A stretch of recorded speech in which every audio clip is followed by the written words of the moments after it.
Hello everyone, welcome to our Saturday broadcast where we talk about the Dhamma, kind of like a call-in radio show. Questions are welcome in the chat. Chatting is tolerated in the chat for the first part.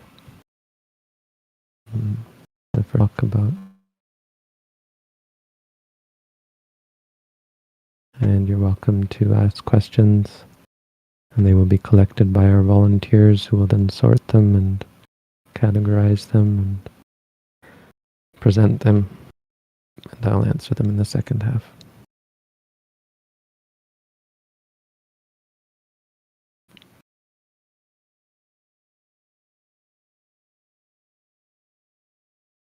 There's no video for this session. I know that's somewhat disappointing sometimes. We're used to seeing. We're very visual beings, and we want to see things. It's curious how the tradition is not to have the visual connection during teaching. As I've said many times, in the time of the Buddha, and since the time of the Buddha, the tradition has always been for the teacher to put a fan in front of their face as a symbol of the impersonal nature of the teaching. Because the important thing is not your relationship with the teacher, but your relationship with the teaching. How the teaching affects you, not how the teacher affects you. It's very easy to be affected by a teacher, to be affected by someone who isn't teaching even beneficial things, potentially.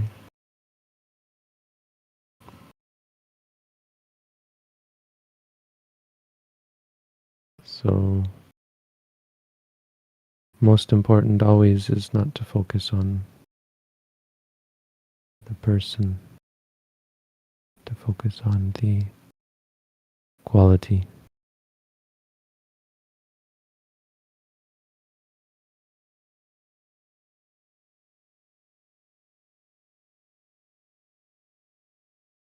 During this session, it's recommended that you have your eyes closed. And you take this as a session of practice where you take the time to practice the teachings, to discover the truth within yourself. It's the thing, the truth doesn't come from parato gosa, doesn't come from the sound of someone else's voice. The best I can do is point the way. The best the Buddha could do, akataro tathagata, the Buddhas, even the Buddhas, were just guides. They just pointed the way.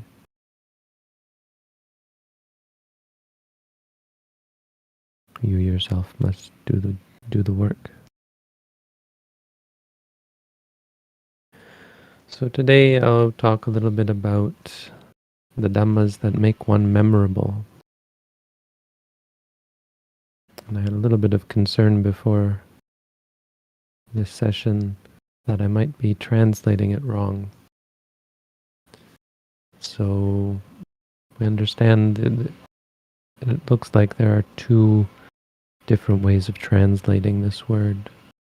Saraniya. Saraniya. But the simplest way is to understand that it comes from the word sarana. Sarana means an object of remembrance. Saraniya means something that is worth being an object of remembrance, or a person worth remembering.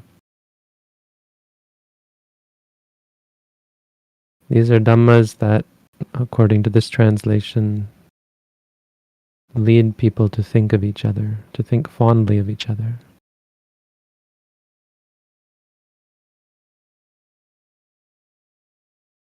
that lead to friendship, memorable friendship, that make people appreciate each other, that lead to harmony. Very important dhammas. They're not deep insight meditation teachings, but they certainly do relate to insight, to vipassana meditation. They do relate to enlightenment quite directly, and they absolutely support one's practice of satipatthana meditation.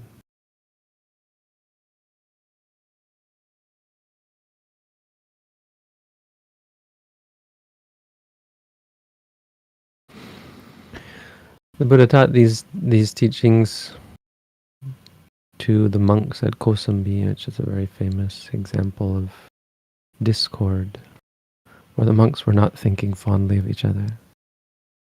They didn't appreciate each other. They had separated into two groups and were fighting. They were at each other's throats. They were at each other's throats over something so insignificant. One monk had left some water in a pot. The other monk accused him of an offense, and then said maybe he hadn't committed an offense, and the first monk was confused, and so he left without confessing it. The other monk said he hadn't confessed his offense, and so he told his students, and his students told the other monk's students, and the other monk's students told the monk, "Hey, that monk says you still haven't confessed your offense." And the monk said, "Oh, that monk's a liar." And those students told the other students who told the teacher, and they started a war. And the monks were of two camps at each other's throats. Maybe not literally. But what the story shows, I think, quite well is how irrational anger not only can be, but I think always is. It shows how irrational we become. If you ever held a grudge against someone or had someone hold a grudge against you, it's quite remarkable how irrational it is. Maybe even more remarkable how painful and harmful it is, how unbeneficial it is. You ever see people who go through a bitter divorce and both sides lose money and resources and time and hair on their head?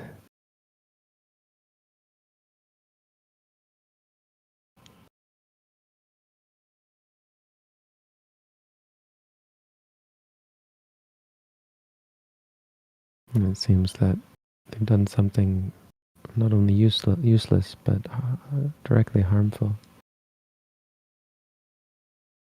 Anger blinds us. Anger, greed, they blind us. We tend to be goal-oriented, and we put the goal above the process by any means, right? When we know what our goal is, we are often prepared to do things, say things, think things in order to get it, that end up destroying us, end up making the end goal irrelevant. Buddhism is all about process. This is an example of how that is, how true and important that is. It goes with meditation as well. That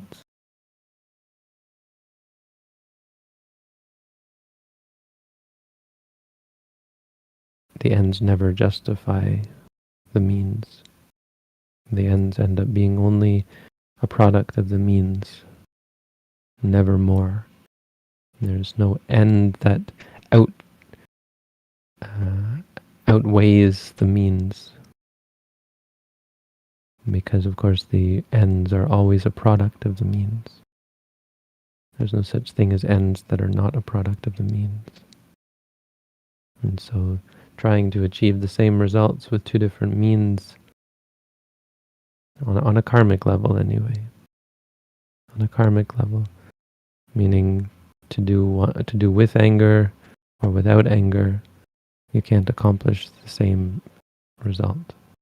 If you act with anger or without anger, the result will be intrinsically different on a very important level. So, in order to avoid this sort of thing and to remind the monks that they weren't actually accomplishing anything of any value, the Buddha taught the 6 Saraniya Dhamma. It didn't really work for these monks, but it was a great teaching nonetheless, and it worked very well for those people who were able to listen, which in my mind all of you are. So in order to help, support, and give something of benefit to our community, those people who listen to these talks and who are involved with our Discord server, volunteers and so on, and past and present meditators, maybe future meditators, I present these to you in order to create harmony, make us think well of each other, make us think fondly of each other. So the first three are three facets of the same activity. They involve the cultivation of what we call metta. Metta means friendliness. It comes from the word mitta. Mitta means friend, literally. Metta is the state of being a friend, literally what it means. So metta doesn't actually mean love. It doesn't have anything that means love, though you can derive the concept of love from it in one form of the word, of the concept, but literally it just means friendliness, which gives us a good idea of what it means. I don't know if that's the whole crux of it. These monks were not very friendly to each other, and as a result their students weren't very friendly to each other, and even the lay people in the monastery were at odds with each other, split into two groups. Even the angels, they say, were split into two groups.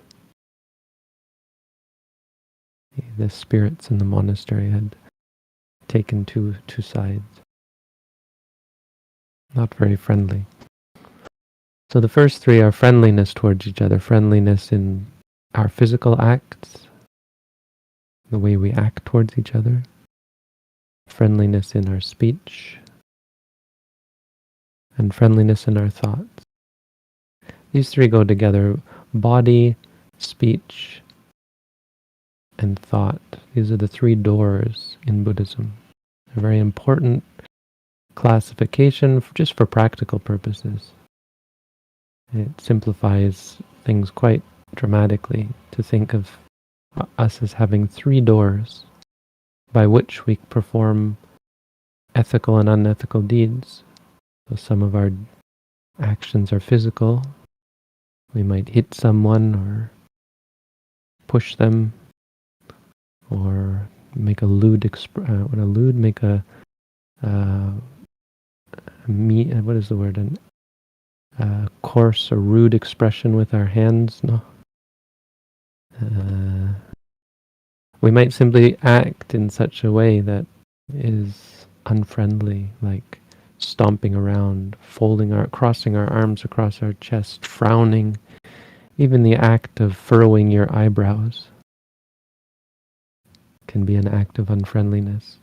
Turning your head away, plugging your ears, stomping out of the room.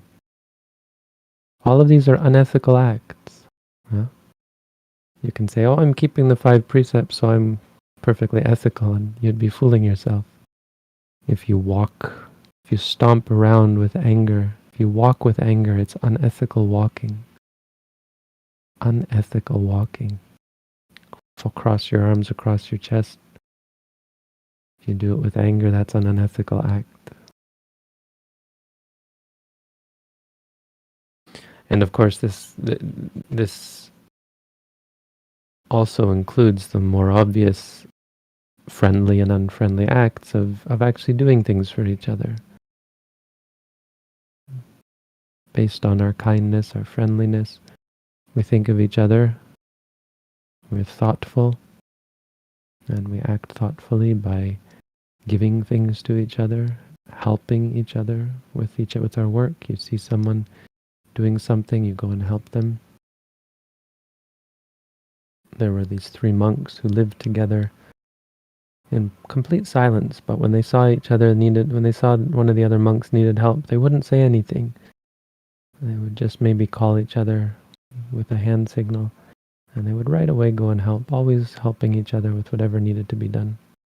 Lifting a log maybe, or cleaning something up, building something, fixing something. And they didn't even need to talk to each other because they were so much in concord. They knew right away what needed to be done.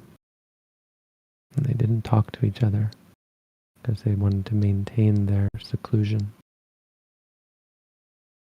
But when we do talk, speech, of course, can be even worse than actions. The pen is mightier than the sword, is the idea. Not just the pen, but speech. You can hurt some. Words like arrows, words like daggers. Even though names will never hurt me, like sticks and stones, oh, they can cut to the bone. The way parents treat their children, the way husbands and wives treat each other, friends even. Lying to each other, manipulating each other with speech. None of that makes for harmony or friendship. Anytime we speak, we should think carefully before we speak. Am I doing this out of friendliness? Or am I trying to manipulate or control or dominate this person? Even sometimes in the Dhamma, we say things because we want people to like us, maybe, to want to boast, make people look up to us or something. People only look up to you if you're friendly. People don't care how good you are, how well you can brag. If you brag about all your accomplishments in the Dhamma or something, or if you pretend to be something, no one wants to hear that. They'll want to. What impresses people is friendliness. How friendly are you? Friendly people are rare and special.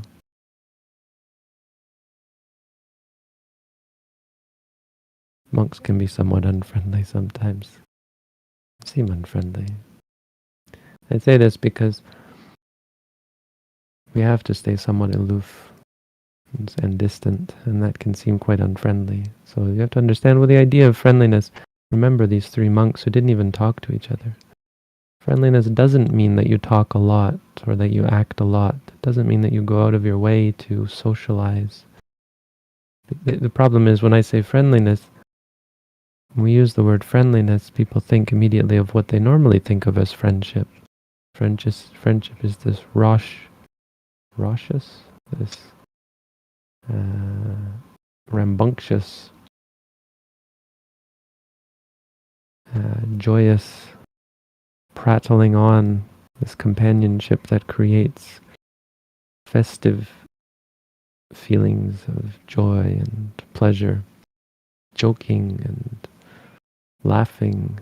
This isn't friendship. This isn't friendliness. Friendliness is thinking of people and thinking of what would be useful and helpful for each other. And what's most useful is for us to, for the most part, leave each other alone and give us the space.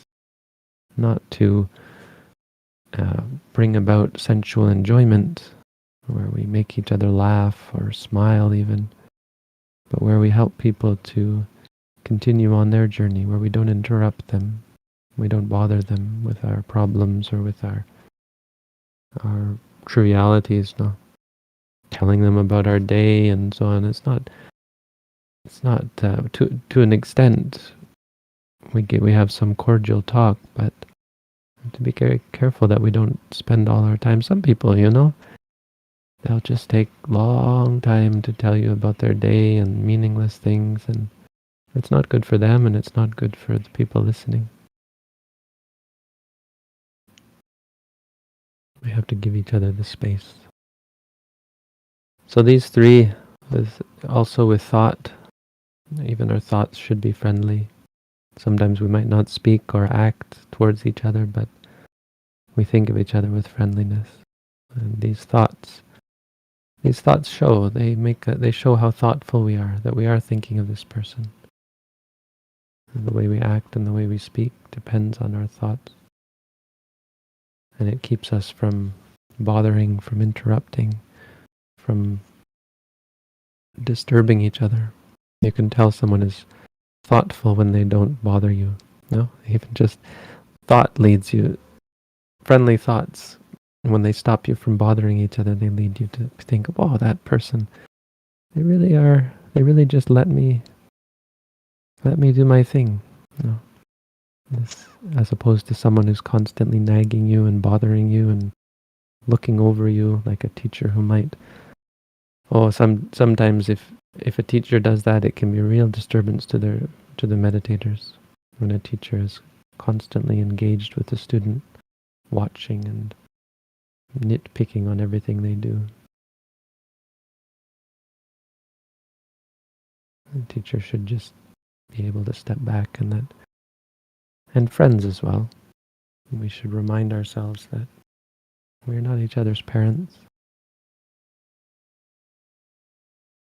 We have to give each other the space to make mistakes, the space to learn from our mistakes, and the support to recover from our mistakes. The fourth one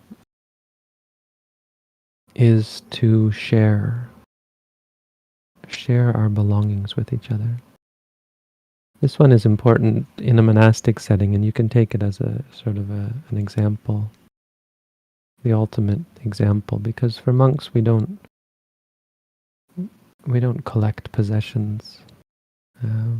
We can't go out and buy things. So nowadays we have more things than maybe we had in the time of the Buddha, with electronic things for work that we do maybe, but our belongings from day to day generally consist of food and basic requisites like toiletries and robes, even medicines. And sometimes it can be hard to obtain these things. Sometimes we might only get enough for ourselves. And in the sutta this morning, I wanted to mention in our study group that there's one small word that I think doesn't quite do justice. It's not a big deal, but just to point out that the sutta gives an example that even to the extent of one's alms food, even to the extent of the food in one's bowl, and the translation says even merely the alms food, even merely the food in one's bowl, but I don't think that's the correct translation, because it's in fact the opposite.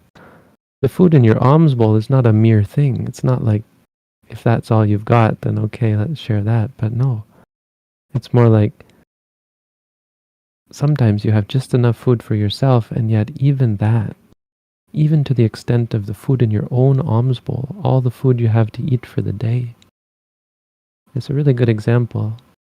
It's not merely that. It's even that. Even giving up the things that you really need to live, sharing. That's a really good example. If we can share the things that are most dear to us, that are most important to us, that's where nobility is. So it's a good example. Being a monk is often provides you with these sorts of opportunities because you have so little, and so to be able to share it with your fellow monastics is a real boon. We often face that here as monks, even in this monastery, because it's It's quite well supported theoretically, but because of the monastic life, sometimes we still don't get enough food to eat, and so we share. Today we had to share. There was an expectation that there were people bringing food, and I don't think they came actually. I'm not sure, but luckily we got some food from someone else. I mean, we have ways and we have support. We're actually quite well supported, but that's not really the monastic way, is to go out of our way to make sure we have enough. Whatever we get, whatever comes to us without us seeking out more, then we're content with that. And we share it. So this morning we shared what food we had. At least 3 of us did. But the example here is to remind us of the idea of sharing, the idea of considering each other as important as ourselves. Not considering yourself to be everyone for themselves, right? It's such a horrible outlook. Every man, every woman, every child for themselves. That's the way of animals. That's not the way of humans. That's not the way of noble beings. It's not the way of friends. Something to remember, to always, always, always think of each other and be considerate and thoughtful and kind, friendly. The 5th is that we have a mutual purity of ethics. Ethics is an essential quality to life, and here we're reminded of how essential it is in determining your association with others. People who are ethical will only be interested in associating with other people who are ethical, and likewise with those who are unethical. Unethical people tend to gravitate towards each other, ethical people likewise.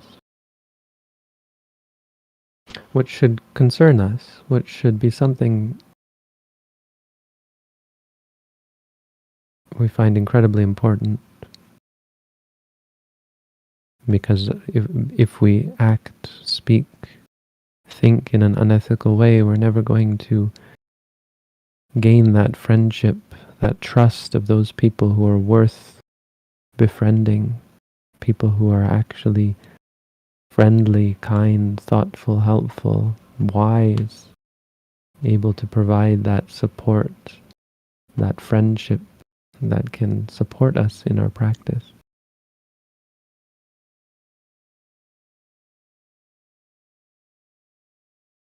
So the way that people live in harmony, true harmony,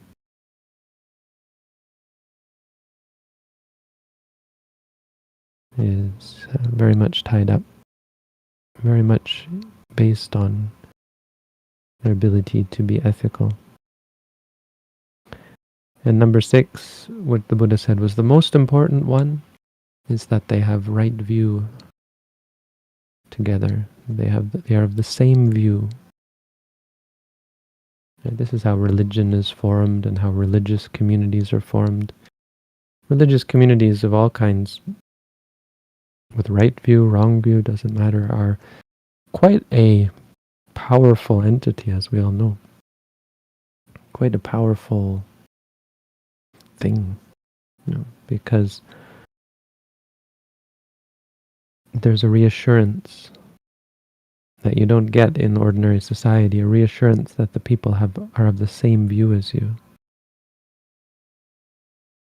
When you go to church, when you go to a Buddhist monastery, you know that the people there are going to think like you. And some might be quite critical of that it's quite an echo chamber or a wind tunnel. All you get is your own opinion back. There's no critical thinking. But be that as it may, if and when you have convinced yourself and come to an appreciation of the greatness and the rightness of a certain path, when you do have a community that also believes the same things that you do, it can be quite powerful. And that can be negative and it can be positive, because if it's based on wrong view, well, it can lead to everybody's doom. But, and I will say this without any joking or any irony or anything, in the case of Buddhism, we're lucky, because in Buddhism we have the truth. Right? Every religious group claims that. We're lucky that we have it. So make that bold claim. Bold because I don't think it's something you have to believe, not something you have to blindly follow, but it's actually the truth. And there's such a focus on the truth and on investigating the truth and seeing the truth for yourself as opposed to believing someone else, that it is right and it is true, that Buddhism does have the truth because of its focus, its emphasis, its requirement for the self-realization, direct realization without any sort of belief or taking anything on faith. And because of that, the power that comes from the religious community of having the same views is so much more powerful. It's powerful because there's no dissonance. You don't have to have cognitive dissonance. I'm experiencing one thing, but I believe something else, and they're in dissonance. There's none of that. Your beliefs align with reality.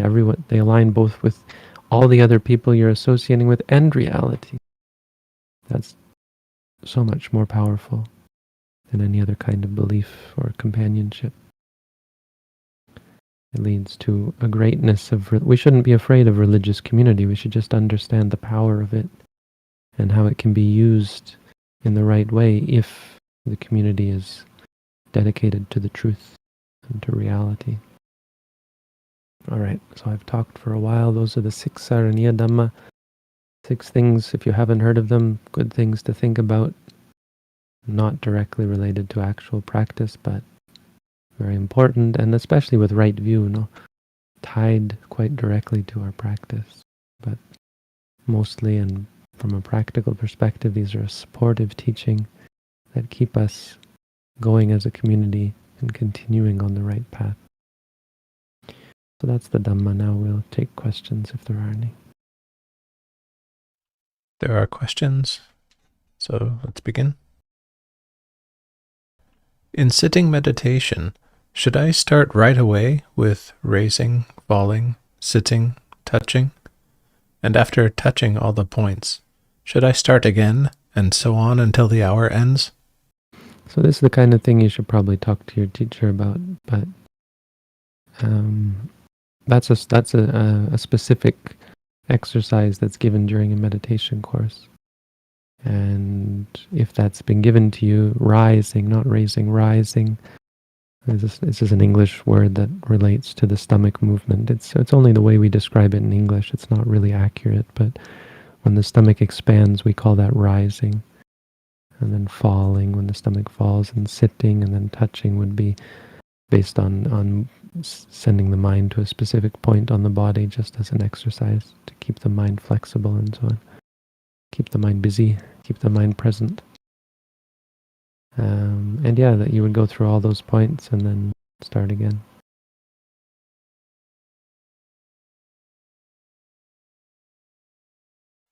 Why do meditation teachers recommend meditators to note more touch points in addition to noting the primary object during meditation? Are there possible dangers of overly focusing on the primary object? I think danger might be a little bit strong, but there are disadvantages. Because having too few objects, once the mind becomes sharp, once the mind becomes well trained, then it becomes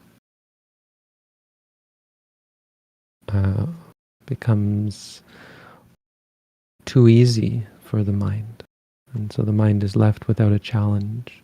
It's left without anything to keep its attention, and it becomes quite distracted. Like a person staying at home doing work. As long as they have work to do at home, they'll stay at home and do the work, but when there's no work to do, they'll go on vacation. The mind will stay with the present moment as long as you give it something to do. But if it doesn't have enough work to do, it'll get bored and it'll become distracted and go on a vacation.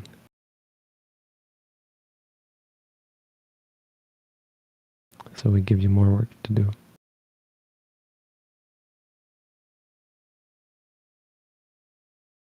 Would you please clarify the doubt relating to the precept of not killing in the case of eating vegetables and taking medicines to kill certain bacteria which doctors can see through the microscope? Yeah, I don't know that bacteria are sentient beings. So it's not about something being living, it's about something being sentient. Because living is more of a broad description. Vegetables themselves are alive, but are they sentient? I think the answer is no. Sentience is separate from actual life. And I don't think there's a sense that bacteria, you can see the difference because they multiply through asexual reproduction, meaning they actually double themselves, right? One bacteria becomes two bacteria. It's a little bit of a different kind of life. And I mean, not that proves by any means conclusively that there's no sentience, but I don't think there's any means by which a bacteria holds a sentient life. You see, the thing is, you can never really kill a person. You don't kill the mind of a person. You only disrupt the course of the mind. You take life away from it, force it to move on to something else, and that's killing is considered to be the worst way you can disrupt the course of a being's mind, and that's why it's a problem. It's not actually about killing. Right? So if there's no mind involved, then there's actually no problem. And not all life involves mind. I think bacteria falls into that category. I don't have any proof of that, but that's my understanding of it. The other thing is, you don't actually know, you aren't actually cognizant of a living being. When you kill bacteria, for example, you just have a sense that there's an infection in your body, something wrong with cells. There are different cells, the cells that are native to your body, and these bacterial or viral cells that are foreign to your body. But they're all still just cells, and you have a sense that the cells are, on a cellular level there is something wrong, and so you fix that with the medicine. You don't have a sense that you're killing a living being, and I don't think you are. Viruses just aren't that, I don't think. Nor bacteria. Otherwise, all of your cells would have to be considered likewise living beings, potentially living beings, which is nonsense because there's only one living being in this body, right? I mean, there's not really a living being, but there's only one stream of experience in this body, yet there are many living cells, and each cell lives independently and multiplies independently.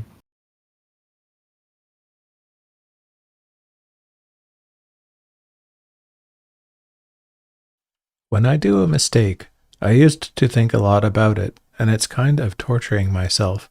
How do I forgive myself and stop thinking about my mistakes? You don't forgive yourself. You don't stop thinking about your mistakes. We want to try and forgive ourselves. We want to, of course, stop thinking about your mistakes, but it's not that simple, and it shouldn't be that simple. Don't let yourself off the hook so easily.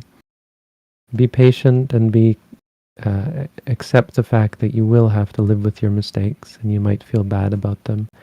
That's all what mindfulness is about. It's about experiencing and going through the experience without trying to fix it, without trying to avoid it, without trying to escape it.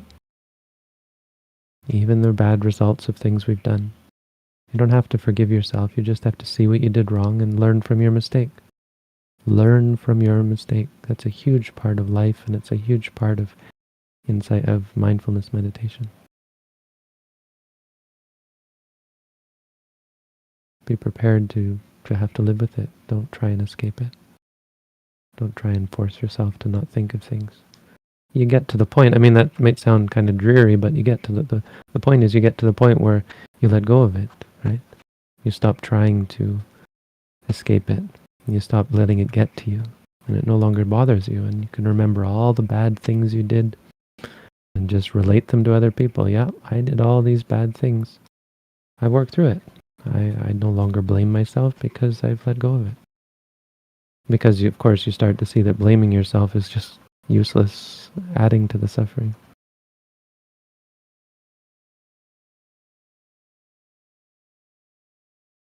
How does one be more empathetic toward others? I think empathy is not what we aim for in Buddhism, and you might be conflating things because, or maybe not. Some people actually strive to be empathic or empathetic. We strive in Buddhism to be sympathetic, which is different. Empathetic means you feel what they feel, and I don't think we should strive to feel what other people feel. If someone's sad, it doesn't help that you feel sad along with them. That's empathy. Sympathy is that you understand, acknowledge, and appreciate the sadness that they have, and try to think of ways to better their state, to free them from that suffering.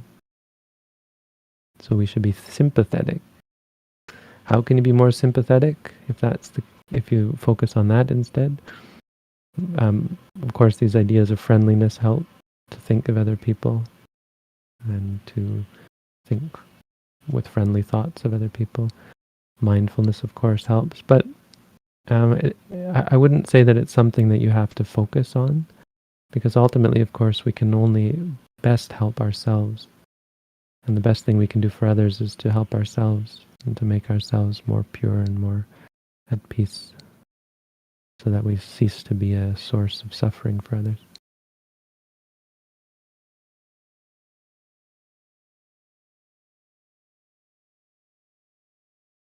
How can I avoid getting caught up in anger when interacting with others? I have a really insistent ego, and it is so intensely sad and angry that I always end up justifying the emotion. Well, the fact that you can see that is a great first step. We're not about avoiding in Buddhism. The only way you can ultimately prevent it is to have clarity of mind about it. And that's not something, there's no shortcut. You have to go through it, and you have to see yourself make the mistake of getting angry, and you have to see it again and again and more clearly until you start to let it go, until you start to change, until you start to see that, that's not the right way to be. That's what mindfulness is all about. It's a very simple concept, but it's always going to be in contrast to our instinct, which is to avoid, to fix, to run away. It's just how we've always lived our life. That's why we are not enlightened. It's a big reason why we're not enlightened, is because our method of dealing with issues, dealing with experiences is all wrong. We mess with things, we try to fix things, we try to control and change and dominate our experiences rather than just trying to understand them.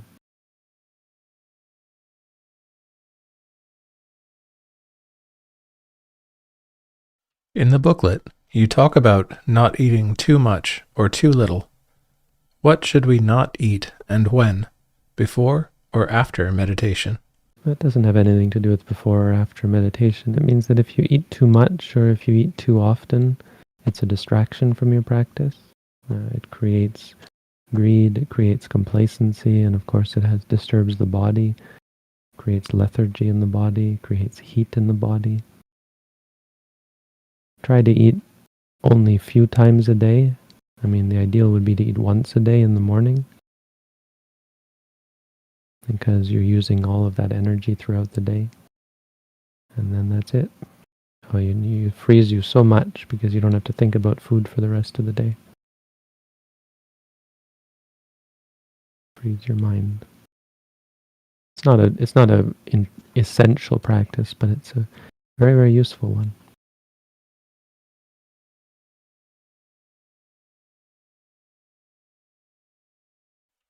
I have no desire to run after money, but my family expects me to do so. What should I do? You should be mindful, and you should try to find a way to live your life and to follow your goals in the right direction. You should strive to maintain ethics, focus, and wisdom, and to practice the Buddha's teaching. And you should decide for yourself what your direction is, what your goal. Are you going to become a business person? Or are you going to become a monastic? There's nothing wrong with being a business person as long as you do it ethically, mindfully. And if you're not going to become a monk, then you need some sort of livelihood. So try to be simple, find a simple livelihood that doesn't take away your time so that you have no time left for meditation or development of spiritual things.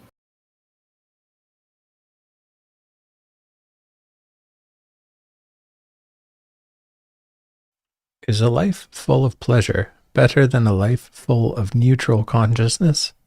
I am afraid of having a boring life from lack of desire and sensation. So desire doesn't lead to pleasure, but fear and boredom certainly take away from it. So you should be more afraid of fear and boredom, because if you got rid of boredom, you'd have a lot more pleasure and a lot more peace. Your fear is habit forming. It's going to become worse and worse and worse until you're paranoid, until you're reactionary. And if you are always reacting to boredom in a negative way, your boredom is going to get worse and worse, and you'll have less and less pleasure and happiness. And if you cultivate your desire, the same thing. Desire doesn't lead to happiness. It seems to, but it actually leads you further and further away from happiness. It leads you to need certain experiences to be happy rather than just being at peace and happy.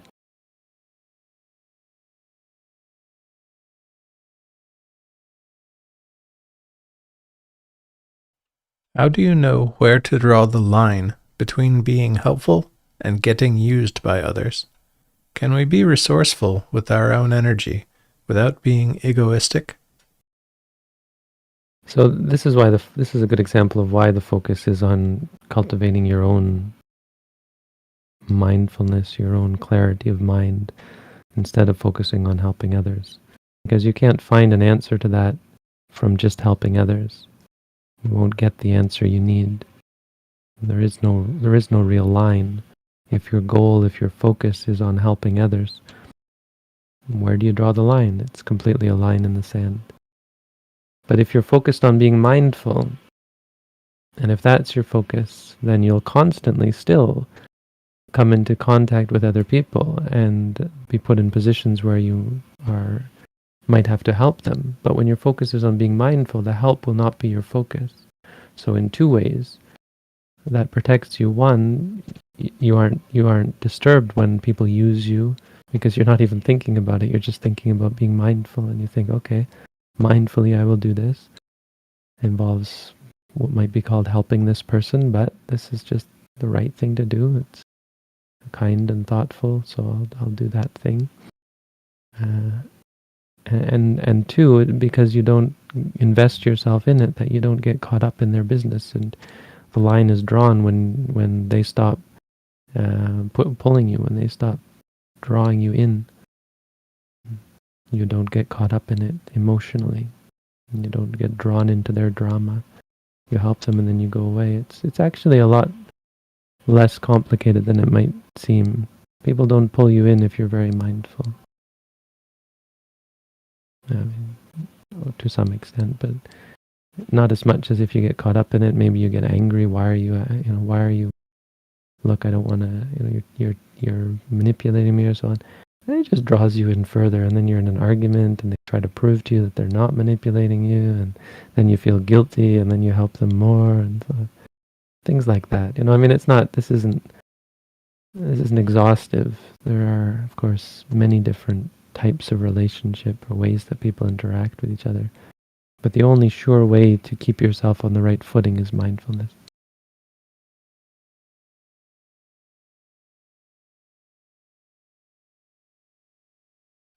As a beginner in meditation, I find it hard to concentrate, and when noting, All that rises is negative thoughts. It is sometimes discouraging. How can I deal with this?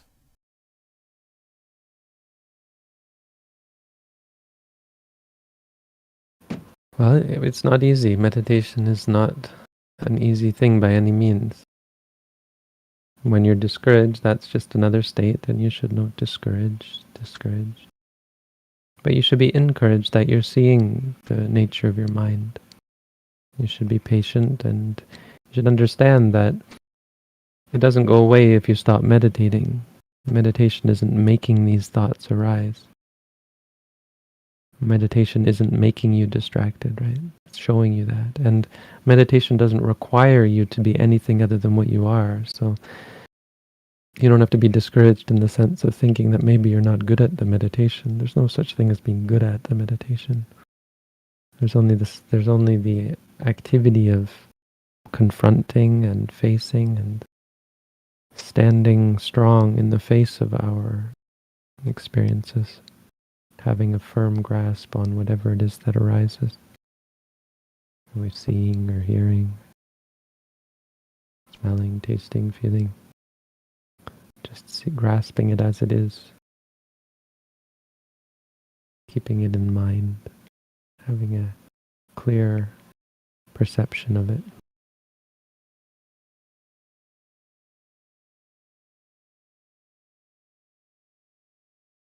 During meditation, I felt a strange, dark spiritual connection, and things move around my room. Could this just be my imagination? So all entities are merely imagination.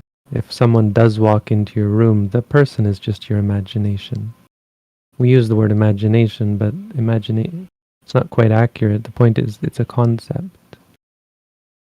It can never be more than a concept. Even if God himself or herself came down and stood in front of you, it would still be just an imagination. The reality of it would be the hearing and the seeing and the smelling and the tasting and the feeling and thinking. So in this case, the only thing that's real there is the feeling. Your interpretation of it as being dark and being a connection and being spiritual, even the moving is just a perception. There really is only the feeling. There's the feeling, and then there's your reactions to it, your interpretations of it. That's all that's real. So that's where your focus should be. To the point, it isn't consequential whether it's on a conventional level real or imaginary, because on an ultimate level it's all imaginary. Whether someone really walks into your room, or whether you imagine someone walking into your room, whether you imagine a spirit or there is a spirit, the only reality is the feeling that you have. There is the feeling, and that's real. That's all that will ever be real. And your reactions to it, your fear of it, perhaps.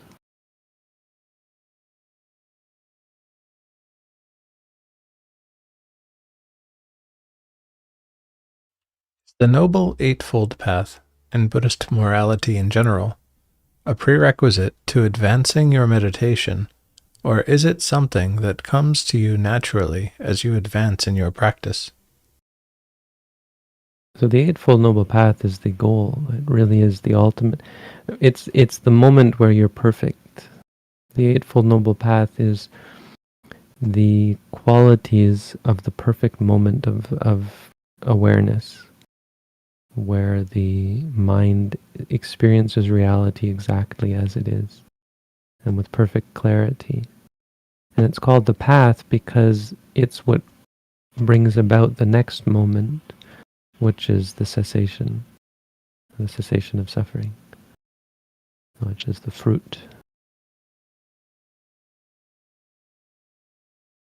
So the Eightfold Noble Path, of course, practically is a very good guide for the qualities that are going to be required to have that perfect moment, but are ultimately not something you have to consider during meditation. Through the practice of mindfulness, through the practice of meditation focused on reality, the Eightfold Noble Path will come together by itself and eventually attain that moment where you're on the path and there is the result, which is the experience of cessation.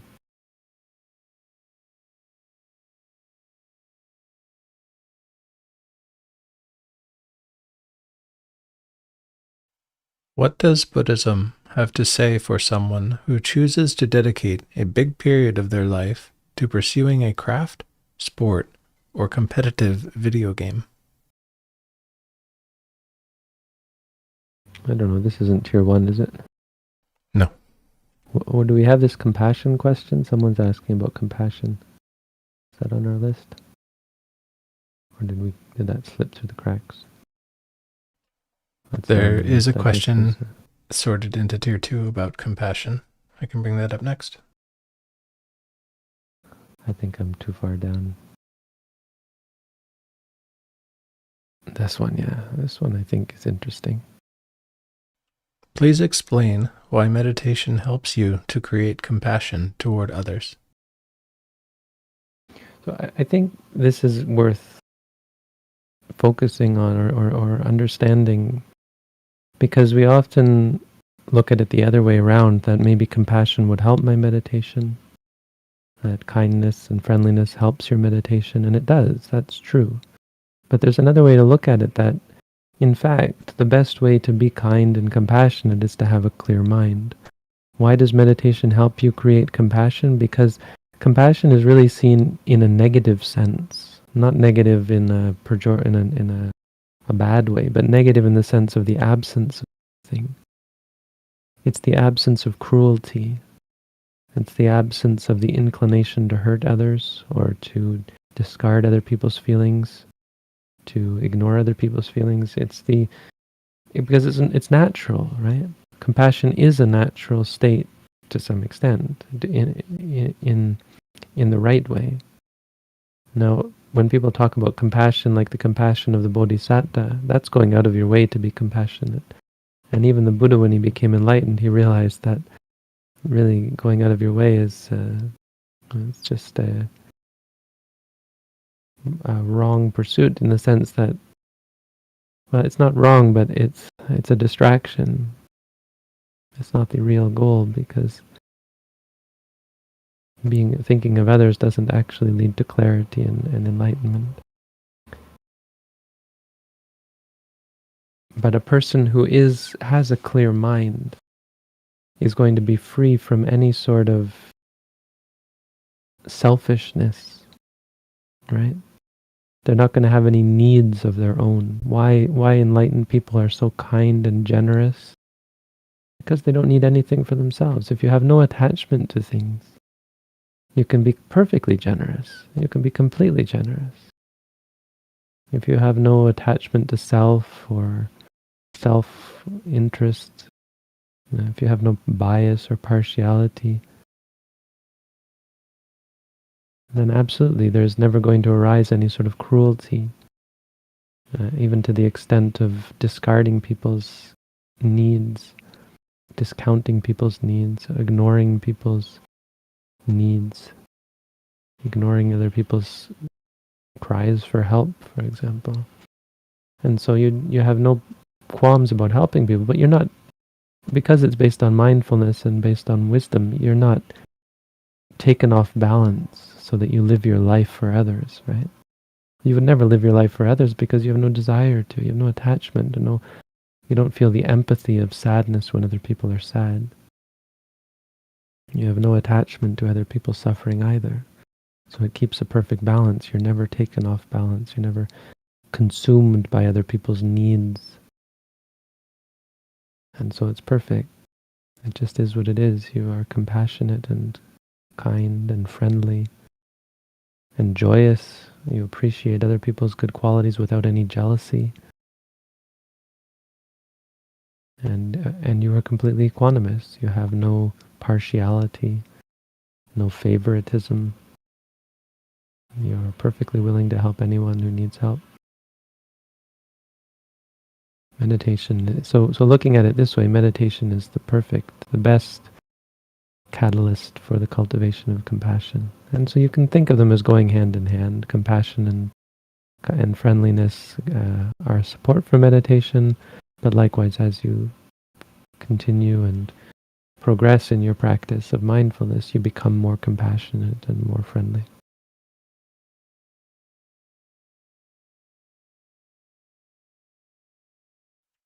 Ante, we've crossed the hour and we have a question left in tier 1. Do you have time to answer? Mm. Last week you asked that this topic be made tier 1, but I don't think it normally would. Here we go. How can we incline other beings, like a pet, toward Buddhism? Mm-hmm. So here's a big reason why, big part of the reason why I'm somewhat anti, why I think pets are a problem. And we were talking about children this morning, and it's the same about children. And there's nothing, it's not a condemnation of people who have children or pets. It's not a damnation or anything like that, that you're doomed because you have them. It's just that as a thing, pets are not the best system. It's not the best relationship. And here's why. It's very hard to incline. And not just incline, but it's very hard to bring on board pets. Because they are beings. I give them full validation as beings. These aren't something on a different tier. So one problem is people treat pets as though they are somehow lesser, and they aren't. I mean, you could classify them as a lesser being, but they're really not. I mean, we probably all were pets in the past as well. And so, well, in that sense, it's quite disturbing and makes you think, wow, I should really help these people. But the thing is, there are many, many different kinds of beings, and most kinds of beings are not at all interested in the Dhamma, and that's why they became born as those type of beings. Their mind is not in the right way. And so the real simple issue here is that it's incredibly inefficient. And inefficient is putting it mildly. It's a waste, a huge time sink compared to effort you might put into helping human beings. Right? We think of pets as being a lot easier than human beings, but that's only because there's very little you can do for them. We have very low standards. If my cat learns to crap in the right place in the box, my dog learns to bark and scratch the door to be let out to go to the washroom. Boy, what a well-trained dog, right? Or cat. We don't have any concerns about them killing things or being lazy and being greedy about food. We're actually quite happy when they gulp down all the food that we give them. Right? So if you were trying to bring these beings to some sort of state of purity of mind, I mean, I can't even fathom how that would happen. The best you could hope for is some basic states of tranquility, which certainly could come about. But those states of tranquility are not incredibly powerful. It might quite possibly help them be born if you were vigilant with it as a human being, but that's all you've accomplished is another human being. Or at the same time, you could have spent your time dealing with beings, human beings, who are really keen, interested, and ready to get on board. You could have a community of beings that are really spiritually pure. It's much more challenging, and it challenges you as well, but it's so much more rewarding. So it's really, for me, just a matter of the wisest use of your time and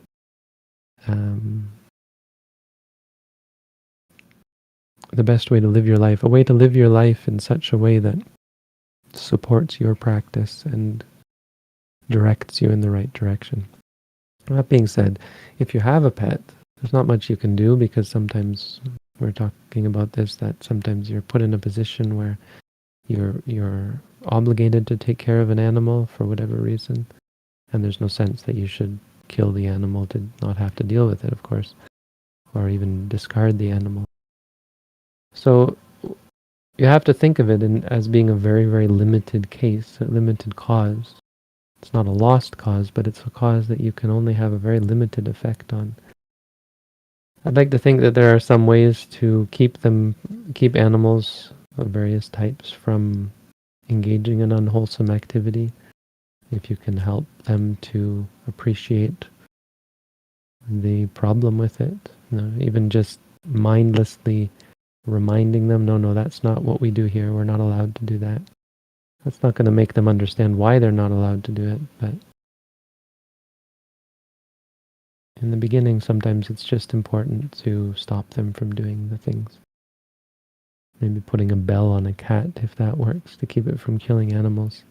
If it's unable to, it will start to see it will have to deal with its own mind and its own lack of gratification at having killed something it was desiring to kill. I don't know, I won't spend a lot of time on this. Thank you, Bhante. Those are the end of the questions for today. Okay, thank you all. Good group. Great questions. Thank you all for your appreciation and your attention. I appreciate that so many people come out to hear these things and that we're able to share the teachings that have been passed on to us. May you all have a good week, and we'll be back again next week if we're not dead or sick, or if there's not some terrible catastrophe, because you never know. But our plan and our intention is to come back again next week. So thank you all. Have a good week. Sadhu. Sadhu.